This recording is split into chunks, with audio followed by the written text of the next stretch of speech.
the rim. Garnett on the slam. Oh, here's a Curry way downtown. Oh, what a shot!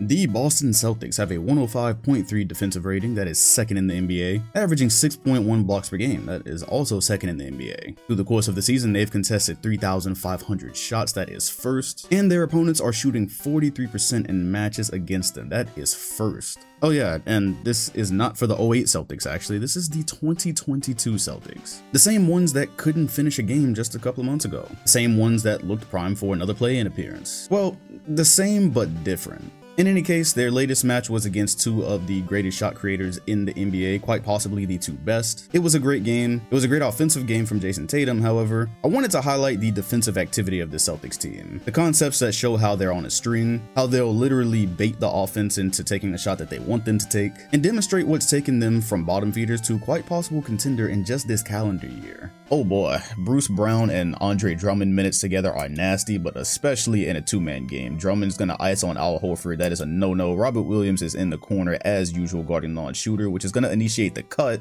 but the cut into what exactly? No open shots for either of these three. So Brown is just trying to catch Williams sleep, which he is not. That's just an easy switch. Now he's gonna try to drive on Horford.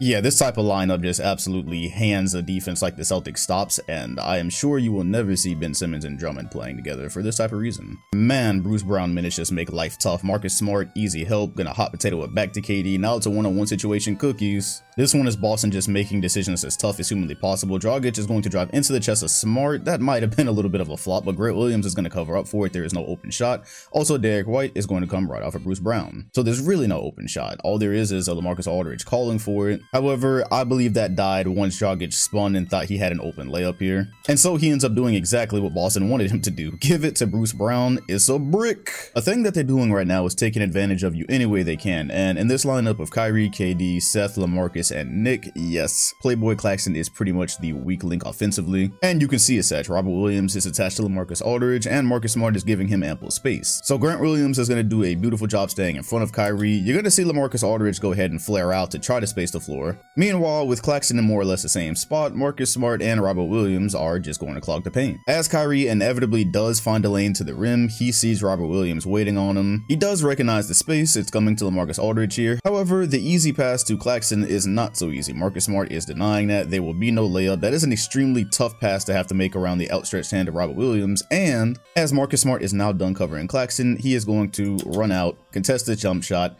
actually gets a pretty decent contest at it, and LaMarcus Aldridge hits the backboard. Rotations and efforts such as these just seem second nature to the Boston Celtics these days, and it's why their defense is the way it is for the 2022 calendar year. Here's the activity that I love on this play. You have a 4-foot Peyton Pritchard trying to deny Kevin Durant the ball, just make the catch as hard as humanly possible. But as the help in Jaylen Brown, you know once KD catches this ball, he's probably going to turn and shoot. Despite Pritchard's best efforts, KD is eventually going to catch it, and as soon as he does, that is ours, sir. And just little subtle notes, Jaylen Brown was perfectly prepared for this to just swing to the corner and be a 3. If you pay attention to him, he's very cognizant that Kyrie might whip that there. He's also waiting for the possibility that KD might just touch past it. So he shifts just a little bit down, and once he sees that Kyrie has made up his mind, that is a steal.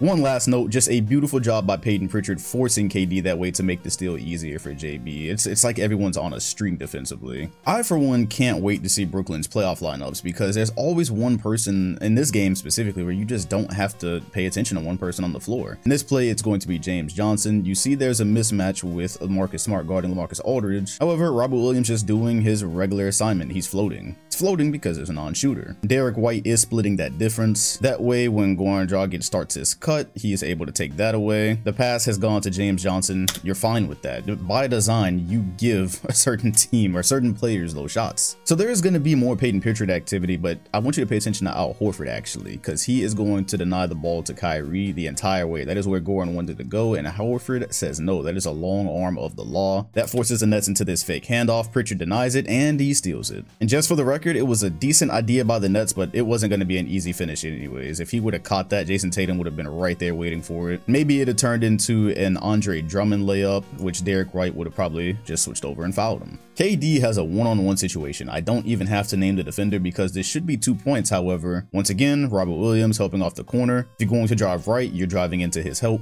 especially because that's a non-shooter. And then there's Kyrie, so that's what makes this interesting, because it forces Boston to make a lightning quick decision and commit. There really is no in-between when it comes to a KD and Kyrie. You just have to choose. So KD is going to get into his action here, triple threat, try to get Grant Williams off of him and create space. Speaking of space, Kyrie, even for him, this is a bit far. He's really just allowing Marcus Smart to help here. Somehow Kyrie is a space killer, and boom, that is ours. And just check how quick it happens in real time. He's gonna try to get to the free throw line, and it is done. That is going to lead to a bucket on the other end. However, the fun part about this is even if Kyrie does shift down just a little bit to where he can actually get a decent shot off, Tatum is splitting that space between he and Curry. So if he were to have to commit to Kyrie, the rotation starts. He goes to Kyrie, Jaylen Brown likely gets out to Curry, and Robert Williams covers Drummond. That would have left an open Bruce Brown 3, you'd have been fine with that. Just about any time there was a ball screen for Kevin Durant, the Celtics were blitzing, and Nick Claxton realizes this and smartly takes it away. Instead of setting the screen, you're going to see him kind of push into Tatum and start his roll. It takes the blitz away, and now the action is started. He has what appears to be a wide open lane. Marcus Smart and Jaylen Brown already realized this. Of course, you have Robert Williams available to help in the corner off of a non-shooter. So the roll is going to start, and watch how quickly this closes up.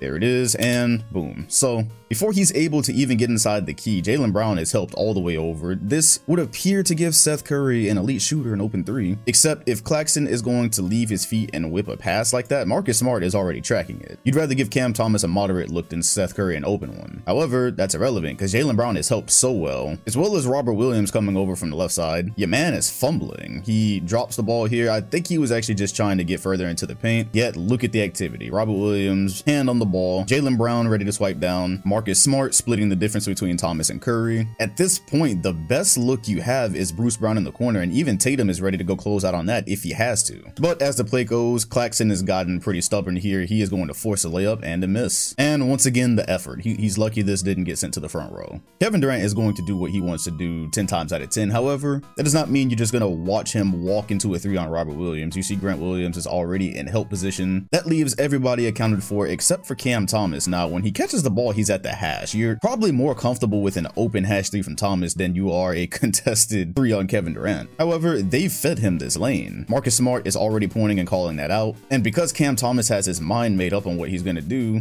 that is a charge, sir. And when you look at it in terms of Cam Thomas supposed to having been made the right basketball play, when could he have made it? I honestly think Bruce Brown got too deep into the paint too quick because he was essentially eating the space that Marcus Smart was giving. Therefore, by the time Thomas gets anywhere near being able to make a pass, he's already set up for a charge, and this would be a difficult pass to make. Even if he would have passed it, it probably still would have been a charge.